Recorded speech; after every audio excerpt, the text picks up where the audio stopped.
नमस्कार। आज हम दुनिया की सबसे पुरानी और गहरी दार्शनिक प्रणालियों में से एक यानी बौद्ध दर्शन की गुत्थियों को सुलझाने की कोशिश करेंगे।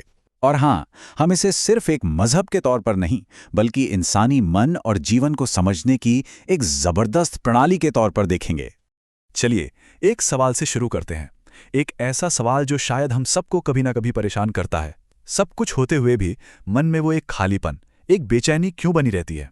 असल में बौद्ध दर्शन की पूरी यात्रा इसी एक सवाल का जवाब खोजने से शुरू होती है। इसे समझने का एक बहुत ही दिलचस्प तरीका है। कल्पना कीजिए कि बुद्ध एक महान डॉक्टर हैं और वो एक ऐसी बीमारी का पता लगा रहे हैं जो हम सबको बिना किसी भेदभाव के अपनी चपेट में लिए हुए है। इस बीमारी का नाम है दुख। अब दुख का मतलब सिर्फ रोना धोना या शारीरिक तकलीफ नहीं है, नहीं, ये उससे कहीं ज्यादा गहरा है। ये वो बेचैनी है जो इस एहसास से पैदा होती है कि दुनिया में कुछ भी परमानेंट नहीं है, सब कुछ बदल रहा है, और यही बदलाव हमारी उस गहरी असंतुष्टि की असली जड़ है। तो एक अच्छे डॉक्टर की तरह बुद्ध ने सिर्फ बीमारी का नाम नहीं बताया, उन्होंने इसकी पूरी जांच की, इसकी जड़ तक पहुंचे, और उनका यही विश्लेषण, यही निदान पूरे बौद्ध दर्शन की नींव बना। बुद्ध का ये निदान 4 हिस्सों में सामने आता है, जिन्हें हम 4 आर्य सत्य के नाम से जानते हैं। पहला, उन्होंने कहा कि हाँ, जीवन में दुख है, ये एक सच्चाई है। दूसरा, उन्होंने इसकी वजह खोजी, जो है हमारी कभी न खत्म होने वाली इच्छाएं, हमारी तृष्णा और अज्ञान। तीसरा, उन्होंने ये खुशखबरी दी कि इस दुख से छुटकारा पाया जा सकता है। और चौथा, उन्होंने इससे बाहर निकलने का एक प्रैक्टिकल रास्ता भी दिखाया।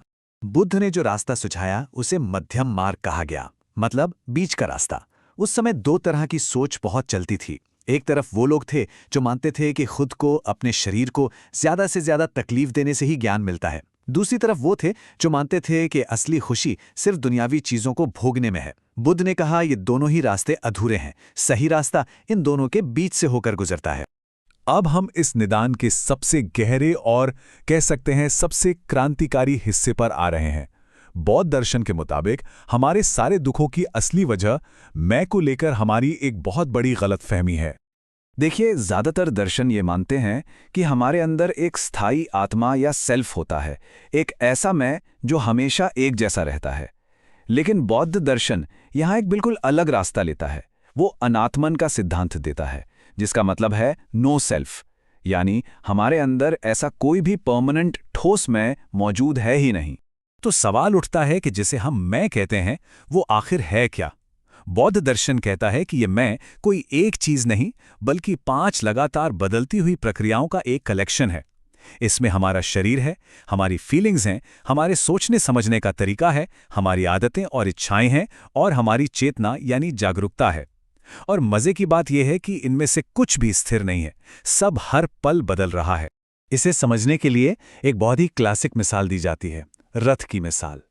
सोचिए, एक रथ क्या है? क्या वो पहिया है, या धुरी, या ढांचा?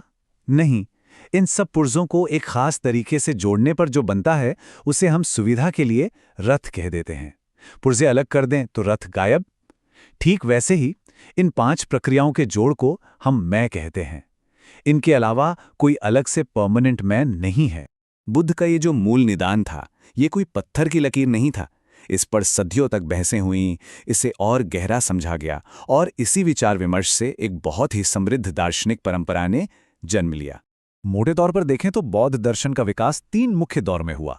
पहला दौर खुद बुद्ध की शिक्षाओं का था। इसके बाद आया अभिधर्म का दौर, जिसमें उनकी शिक्षाओं को एक एकेडमिक सिस्टम में ढाला गया। और फिर महायान का उदय हुआ, जिसमें सिर्फ खुद के लिए नहीं, बल्कि दूसरों की भलाई के लिए ज्ञान पाने के विचार पर जोर दिया। इसी महायान परंपरा में 2 बड़े दार्शनिक स्कूल उभरे, जिनके बीच जबरदस्त बहस हुई। एक था माध्यमक स्कूल, जिसने शून्यता का सिद्धांत दिया। इसका मतलब था कि कोई भी चीज अपने आप में मौजूद नहीं है, हर चीज दूसरी चीजों पर निर्भर है। वहीं योगाचार स्कूल का मानना था कि जिसे हम बाहरी दुनिया समझते हैं वो असल में हमारे मन का ही एक प्रोजेक्शन है, एक तरह का भ्रम है। तो चलिए अपनी डॉक्टर वाली मिसाल पे वापस लौटते हैं। अगर दुख बीमारी है और 4 आर्य सत्य उसका पूरा डायग्नोसिस, तो फिर इसका इलाज क्या है? इसका प्रिस्क्रिप्शन क्या है? इलाज है निर्वाण। निर्वाण का शाब्दिक अर्थ होता है बुझ जाना। क्या बुझ जाना? हमारे अंदर जल रही लालच, नफरत और भ्रम की आग का बुझ जाना। बौद्ध दर्शन कहता है कि यही 3 चीजें हमें दुख और जन्म मरण के चक्र में फंसाए रखती हैं, और जब ये आग पूरी तरह शांत हो जाती है तो दुख का हमेशा के लिए अंत हो जाता है। और ये पूरा विश्लेषण हमें आखिर में एक बहुत ही गहरे सवाल पर लाकर छोड़ देता है। अगर कोई परमानेंट मैं है ही नहीं, अगर वो सिर्फ एक भ्रम है, तो फिर वो कौन है जो ज्ञान प्राप्त करता है? वो क्या है जो निर्वाण को पाता है? ये एक ऐसी पहेली है जिसे सुलझाने के लिए बौद्ध दर्शन हमें आमंत्रित करता है। कलयुग में ज्ञान अब ग्रंथों तक सीमित नहीं है। आज वो स्क्रीन पर दिखाई देता है, परंतु प्रश्न यह है, क्या हम उसे समझ भी रहे हैं?